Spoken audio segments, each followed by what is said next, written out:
But yeah, on the note of people just having, inappropriate videos up 24/7 in places that they shouldn't. My first roommates, when I got to my first command in the Navy, got kicked out of the Navy because he kept watching adult videos in the workplace. He was on a night shift and he kept watching adult videos in the workplace. He got caught because one of the people he was working with reported him for it. He got told, knock it the fuck off. Don't do this again. We're giving you a pass. Don't do it again. Lo and behold, he does it again. And once again, he does it. So he did like 2 or 3 times after being told not to do this anymore, after getting caught and getting away with it, like being told, listen, we're not going to punish you, but we're stop. So eventually they're like, okay, we can't have this guy in this workplace. They moved him. And they started the process of getting him kicked out of the Navy because that he couldn't be doing that, and he clearly wasn't learning his lesson. This all happened before I got to the command. This was all explained to me after the fact. When I get to the command, he is my roommate. My sponsor for the command drops me off at the barracks and says, "Hey, just so you know, if you have any problems with like your roommate or anything, come to me. I'll get it handled for you." I was like, "Okay, cool." I didn't think too much about it because that just seems like something Spawn's supposed to say. Like, hey, we're putting you in this room with someone you don't know. If you have any problems, let me know. Okay, whatever. I don't meet... The day I get there, I don't really meet him. He's in his room. He comes out and, like, says hi, I think, and goes back in his room. Like, okay. But I didn't really converse with him. The next day, I meet with the civilian lady that is in charge of the housing office, the barracks. And we have to go do a tour of the barracks room. She realizes it's the same barracks room that this dude is in. And says, hey, just so you know, if you have any issues with your roommate, if anything weird happens, anything that makes you uncomfortable, let me know. We'll get it handled for you right away. It's like, okay, now I'm starting to get a little bit uncomfortable. But whatever, people are weird. One weekend, like I was just kind of bored, and it was like Friday night, and it's like, okay, I want to go out. I wasn't 21 yet, so I couldn't go out drink or anything. But I was like, let's go restaurant, get some food. So a few of us are gonna go out, and I go knock on his door. Like, you know what? I never see him go out. I'm gonna ask him if he wants to go out. I knock on his door, and he says, what? It's like, hey, can I come in real quick? And he says, sure. He lets me come in. I open the door. He is laying there on his bed in tidy whities, eating pizza rolls that he is dipping in cottage cheese on a paper plate, watching adult videos on 3 different screens. 3 different adult videos. That stood out to me on 3 different screens. 3 different screens. He had a TV, he had a computer with a monitor, and then he had a laptop. And all 3 of them are playing adult videos. And he's not doing anything. He's just kind of sitting. He's laying like, draw me like one of your French girls, eating pizza rolls dipped in cottage cheese and watching these videos. And this is not a fit man. This is a very unhealthy man. And I was like, hey, do I need to go? He's like, no, you're fine. He's like, hey man, a few of us are just going out to dinner. I want to see if you come. He's like, no, I'm kind of busy. I was like, okay, cool, bye. Close the door. At one point, I had to vacuum my room. Because we had like, the way this barracks works, it was basically kind of an apartment. And it was a room, a tiny common area, like a small room, a tiny common area, and then a small room. Like these were pretty nice barracks compared to like the other ones I'd been in. I have to vacuum my room, and I go, and there's like a cleaning closet there, like a little linen closet that has cleaning supplies in it, and there's 2 vacuums in that cleaning closet. So I'm like, okay, they gave us 2 vacuums. I grab the vacuum, I start vacuuming. I'm in my room, I have headphones on. Next thing I know, I turn around, and this dude who looks like just a giant baby, like literally that's the best way I could describe him, is he looks like a baby was 6.5 feet tall. Is just standing behind me with the most like kind of upset, like heartbroken look on his face. And I pull my headphone out, and I'm like, hey, you okay? He's like, I think that's my vacuum. And he said it like he just caught me f***ing his girlfriend. And I think I might have been using his girlfriend. That might have been why he was so upset. That happens. He takes the vacuum. I go grab the other one. That's the one that's supposed to be the common vacuum. He's finally like on his way out. He's finally on his actual way out. He's got like 2 or 3 days left at the command. I had taken to, after hearing some stuff about him, and in a lot of ways he was a nice dude. Like, he was never a problem. He was clean enough, I guess. At least the common area was always clean. He never caused problems. He was never mean. He was never a dick. He was just weird. But I started getting to the point where I was uncomfortable.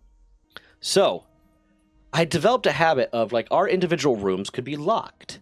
They each had a doorknob on them that could be locked. So I started locking it when I went to sleep and locking it on my way out to go to work. So I'd lock my personal bedroom door when I left for work for the day. So it's his last day. It's the day before his last day, and he said, "Hey, so I'm leaving tomorrow, and there's just some of the stuff in that I just don't want to take with me. Do you want any of this, or I'm just going to throw it all in the dumpster?" I was like, "Okay, cool." Well, he had like a whiteboard. He had like 1 or 2 things, and he had like a whiteboard.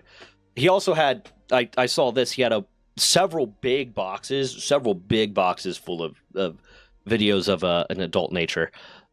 So he has this whiteboard, and I look at it, I was like, okay, cool. I like whiteboards. I really like having whiteboards. Like, it really helps my ADHD to be able to just real quick write something down to remember it, and like make lists that I can just put somewhere that I'll see all the time. So I was like, yeah, I'll take that whiteboard too, if you don't mind. He's like, okay, cool. I'll leave it all for you. I was like, okay, cool. And then I leave. The next morning, I go to work. I get up. I go to work. I lock the door like always.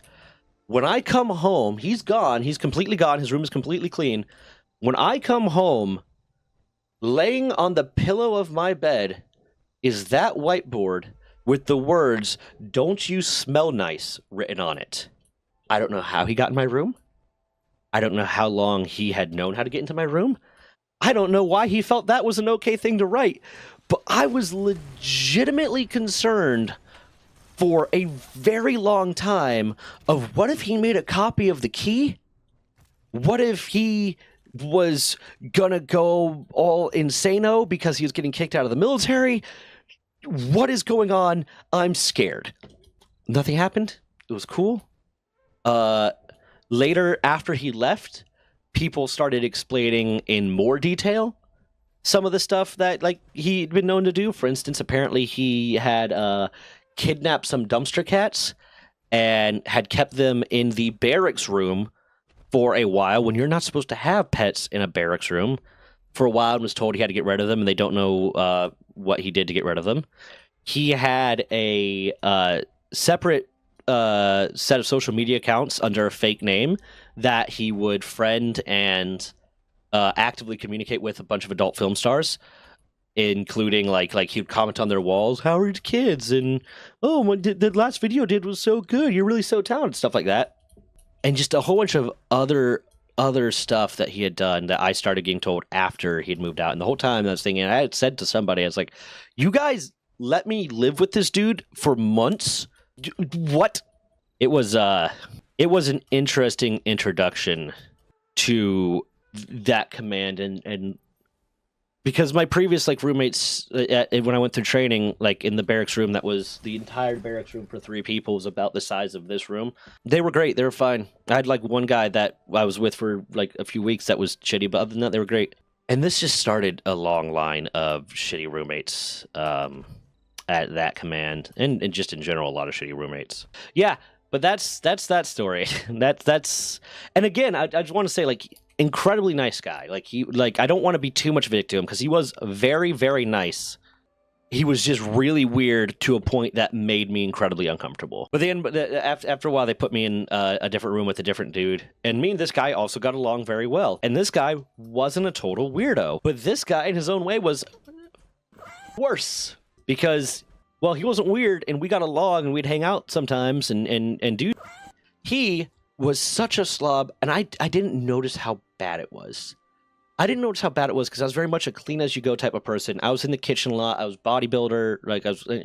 I lifted a lot. I did more powerlifting style stuff. But I was constantly cooking and blah, blah, blah, and I'd always clean as I go. And, oh, he left a dish in the sink. but it's one dish. So I would just like pick it up and I'd wash it off, I'd put it in the dishwasher, and I'd keep going. It was no big deal. I never noticed how bad it was. Oh, there's a little bit of trash left out, whatever. Because I just thought like, oh, he didn't think we should put it there because he's going to come back to it later, but I'll get it. It all came to a head when I left for Thanksgiving. I left to visit my family for Thanksgiving, so I was going to be gone for 4 days. I asked him to take me to the airport. The airport's like 15 minutes away. He charges me $20 to take him to the airport, and then he's supposed to come pick me up on my way back from the airport. And before I leave, whenever I'm living with someone like that, whenever I was living with someone like that, before I'd leave on a trip, I would make sure to clean the entirety of at the very least the common areas, and usually my room, to the point where it was like spotless. That way, like, I wasn't leaving a mess for them. I clean everything. He takes me to the airport. I'm gone for 4 days. I come back. I text him when I'm getting on my plane to head back about what time I'm supposed to be landing. I text him when we hit the ground and say, hey, I'm here. I text him when I get to baggage claim. Hey, I'm at baggage claim. And then I leave baggage claim and I go outside and I text him, hey, where are you at? No reply. I try to call him 2 or 3 times. His phone's ringing. He came up with the excuse that his phone was dead or his phone was broken or whatever the fuck it was. But his phone was ringing the whole time. Like, several rings, like not the immediate redirect to your phone's broken. So I ended up calling someone else to come pick me up because I did not want to pay the cab fees because the cabs there were like $40, $50 and I was poor. I text someone else, they picked me up, and I was gone for 4 days, mind you. I was gone for 4 days. And there are at least 5 or 6 pizza boxes in probably 20 or 30 different fast food bags, it seemed like, all over the common area. Just disgusting. So I'm pissed off. I'm like, I'm not going to address this right now because I'm going to wait till I calm down. I'll talk to him tomorrow. This is unacceptable. But I open the door to his room and say, hey, how about pick me up next time, and slam the door and go to my room. And I kind of noticed that his room was messy, but I didn't really process it too much because I was too busy being angry. I was too busy being frustrated. The next day, the barracks petty officer and the assistant barracks petty officer come. I came in that morning already fuming and like pissing and bitching to my boss, my immediate superior, my first class. My barracks petty officer comes over. The assistant barracks petty officer comes over and sits down across from me. And this was a big dude. I like this guy a lot. He was a huge mentor of mine. I liked him a lot, but he was very like matter of fact, tough kind of dude. And he sits across from me and goes, so let's talk about your barracks room. I was like, yeah, my response was, yeah, let's talk about it. Because I'm furious. He's like, first I thought it was you, and I was going to choke the shit out of you. And then we went into his room. His room was so disgusting that the assistant barracks petty officer ran out of the rooms and threw up outside. That's how disgusting it was, both in look and in smell. I don't have a strong sense of smell, so I never noticed that part. And I never went into his room before. There was apparently like just major piss stains on his bed. There was no room to walk on the floor. And there was old, rotten, like, food and meat on the floor. And he was just living in that. He was an army dude. And at this command, for whatever reason, the army did not have people inspecting their barracks. Their barracks rooms. They did not have people inspecting them for whatever reason, which is so atypical. So he very quickly became the only one that they did do regular inspections for. It was so ungodly disgusting. He had, like, because we had to get internet through, like, I think we had AT&T. So we had to get internet through AT&T, and it was all in his name. I did not have any of the login information to, like, log in and pay for anything or check the account or anything at all. But I would pay him my half every month. He ends up going away he has, like, 60 days of use-lose leave. So he has to take a bunch of leave. So he takes 60 days in a row of leave. And during that time, apparently he was already 2 months behind on the internet bill because pretty much very shortly after the month changes over, there's no internet. And he's on leave. And I text him, hey, dude, there's no internet. Like, did you pay the bill? He's like, oh, there must be something wrong with it. I call him up. I find out, okay, the bill's not paid, basically. Through a bunch of colorful language, they've explained that the bill's not paid, and the internet's going to remain cut off until it's paid. I say, hey, dude, I've been paying my half. Why haven't you been paying the bill? 3 months go by, basically, because he has 2 months of use leave, and then he gets, like, Red Cross leave because something happens to some family member or something, so he gets even more leave. So he's not back for almost, like, 3 months. That whole time, he has not paid the internet bill, so I have no internet, nothing that whole time. Oh yeah, and the funny thing was, I ended up having to get him to pay the bills. To get him to pay his bills, because no matter what I said, no matter like how much I was getting pissed at him, I was like, dude, I'm paying my shit. I'm not have access to the internet that I should be able to use. Like, what the fuck is going on? But no matter how much times I talked to him, first calmly and then angrier and angrier, he refused to solve the problem. So I ended up having to go to his NCOIC. I had to go to his staff sergeant and say, hey, staff sergeant, I love this dude. Me and him got along very well. Your boy's not paying his bill. I'm paying my half of the internet. He's not paying his half of the internet, and it's under his name, so I haven't had access to the internet, anything, whatever. Like, I've tried to talk to him about it. He's not going to do shit about it, and he's just refusing to handle the problem. And he's like, don't worry, I'll handle it. Lo and behold, solves the problem that day, but then he comes home and yells at me like, you talk to my staff sergeant? It's like, dude, it was beat your ass, take your credit card and pay the bill for you, or talk to your staff sergeant. But just that he had the audacity to yell at me because I had to force him to pay a bill that he had already taken a lot of money from me to pay my half of. If he had come to me and said, listen, man, I'm in a financially shitty situation right now, or something happened, like I just can't pay it, I'm like, you know what? I got it. Don't worry. I'll pay your half too right now, and when you're good, you can pay me back.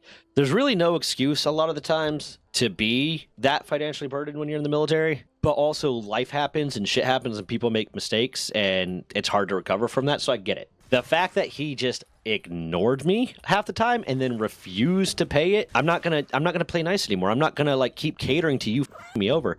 It's like the audacity of someone robbing you, and then when you call the cops on them, then be like, dude, I can't believe you called the police. What an asshole. Screw you. You don't get to wrong someone. You don't get to screw someone over and then be upset when they handle it at really the lowest possible level. It's people that are not used to having consequences. They're used to being able to walk over people. They're used to no one ever holding them accountable. So the moment someone does, they're an asshole.